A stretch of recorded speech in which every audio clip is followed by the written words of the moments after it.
Hi, Hello. Simon. Hi guys, how are you? Good. Really well, thank you. How are you? I'm great, thank you very much. I wanted to ask you, Kirby, I wanted to start with you.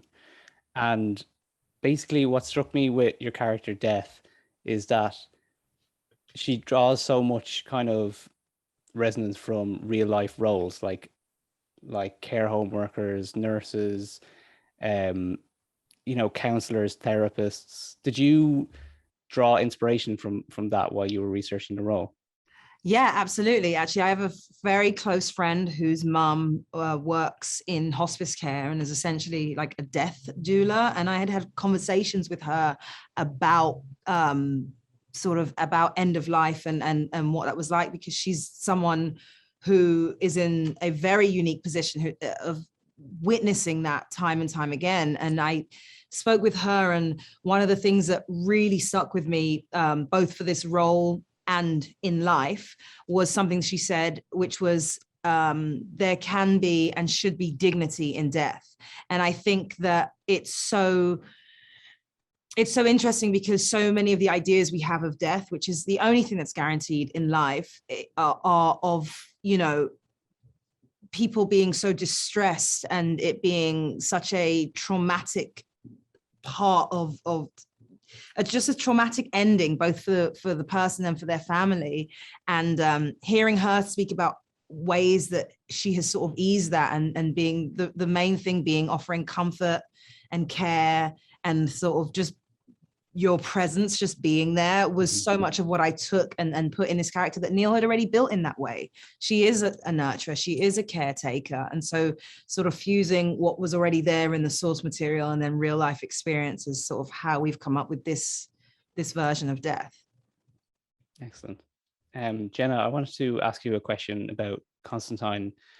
The character itself has been through so many different variations with comics, TV shows, movies.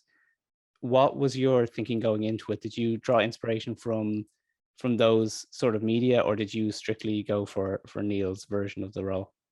What's really interesting is they sent me some material at the beginning but didn't tell me who it was for.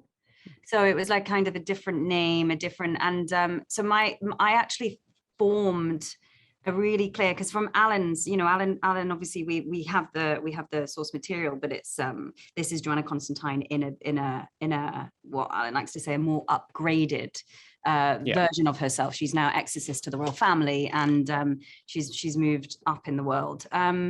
So I think it was great because it gave me a very instinctive reaction. I think a lot of the conversations, what we went through was with costume in particular, because we did go down the version of very much like the comic book. We had the trench coat and we were looking at that idea. But I think it was a very deliberate move away, and a very, the essence I think is very, very much there. But this is the Sandman, our versions of Joanna Constantine.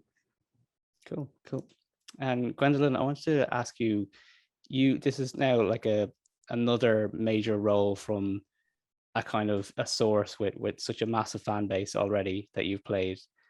And I want to know what it's like if you get a script for a character of someone that has such a massive fan base and has such a rich history already, compared to starting fresh with a new character from a new script. What's that experience like between the two? There is a definite sense of responsibility. Mm-hmm. When you're playing a character that has existed in another form, particularly through the comics over such a very long period of time, since the late 80s.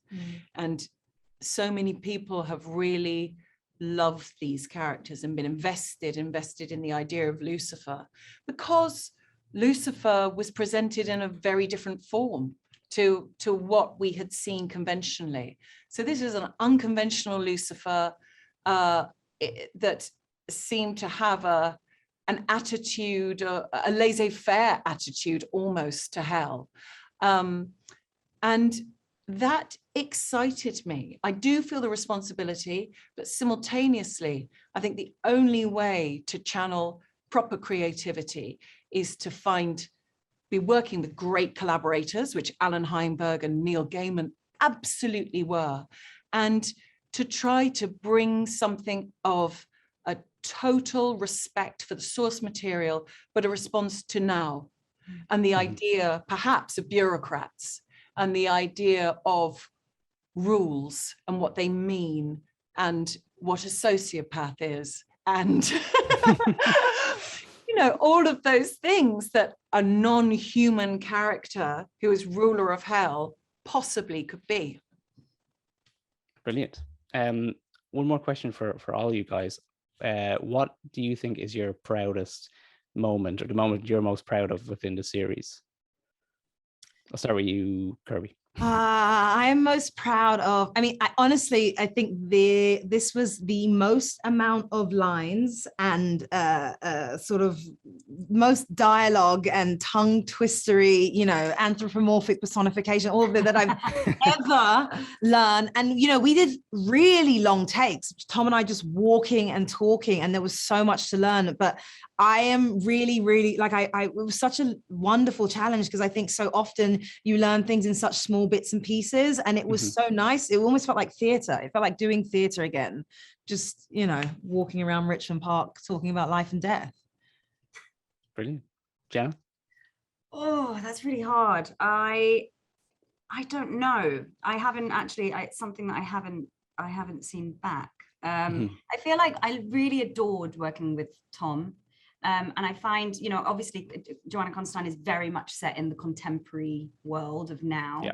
And I think the interaction of those characters in terms of him being this other ethereal being, and how to